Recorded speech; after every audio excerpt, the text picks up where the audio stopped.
Darkness falls across the land. The midnight hour is close at hand. Creatures crawl in search of blood to terrorize your neighborhood. Now pray for the soul of this explorer. It's time for 31 days of horror.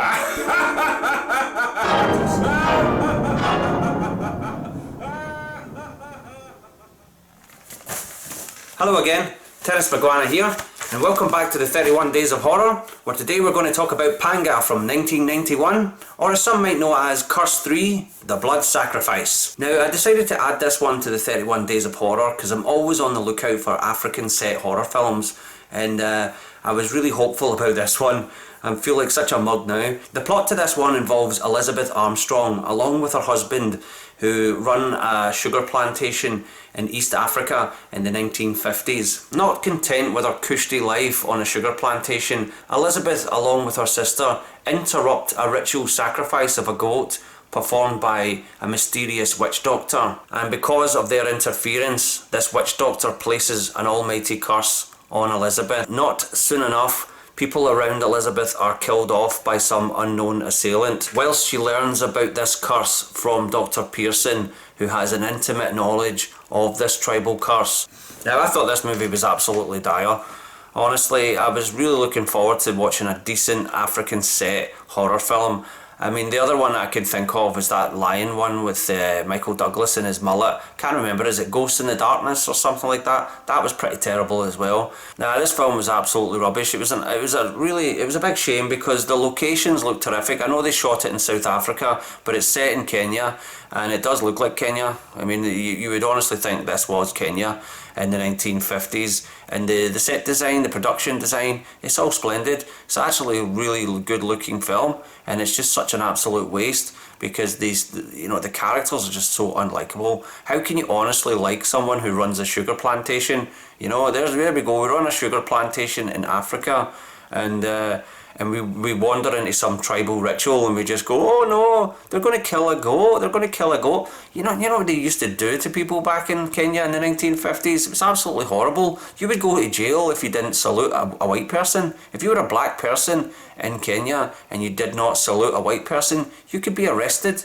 You know, but they're sacrificing a goat. People kill goats all the time. People eat goat meat in Africa. Leave them alone. Let them kill the goat.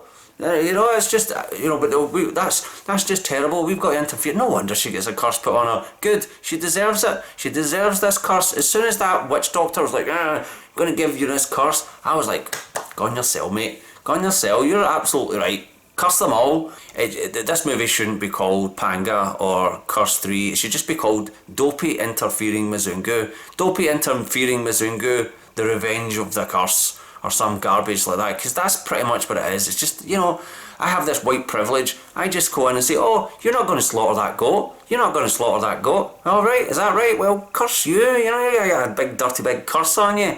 And she deserves it. And it takes absolutely ages until anything happens. I think it was like an hour into it till we got to the first kill, and it was pretty boring. Just the usual sort of, I opened the cupboards and there's a body hanging there.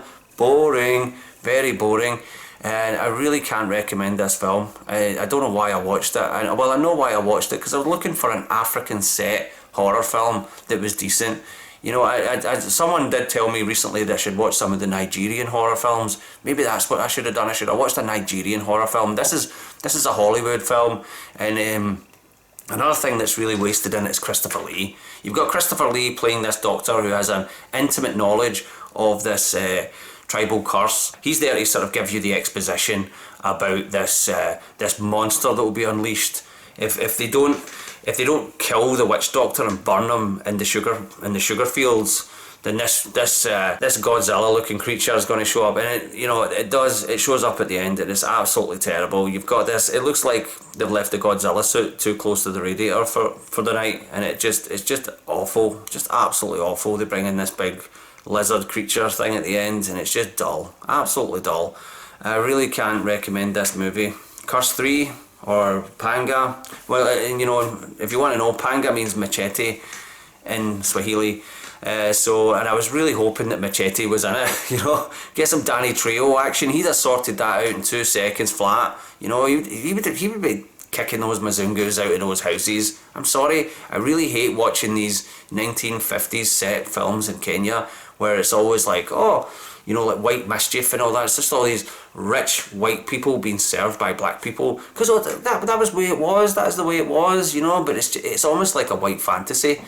I recently saw a film on YouTube, in fact, it was very hard to find, called Kitchen Toto, that was set in the 1950s in Kenya during the sort of as the beginning of the Mau Mau uprising. That was a very interesting film. It was shot by Roger Deakins and it was produced by Cannon Films. Cannon Films, of all people, you know. I was just expecting ninjas to show up in this plantation in that film. That was a really good movie. I really enjoyed that. So that had more actual suspense and terror than this garbage. If you ever get a chance to watch it, it's on YouTube. Kitchen Toto, really good movie. And it's just a shame you can't get it on Blu-ray or anything like that. It's a really, really hard to find film, and this gentleman put it on YouTube, and I was so pleased to see it finally.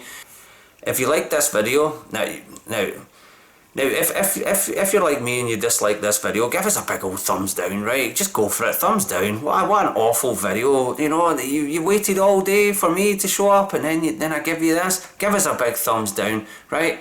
And if you want to unsubscribe to the channel, hit the subscription button. And I'll be back tomorrow with a much better horror movie review, I promise, right? See, if it was going to be another garbage movie, I'm going to take that out and I'm going to put something absolutely mind-blowingly excellent in its place. I promise you this. Tomorrow I'll be more enthusiastic about this one, alright? But until then, peace, love, rock and roll, and have a good evening. Good night. Bye-bye.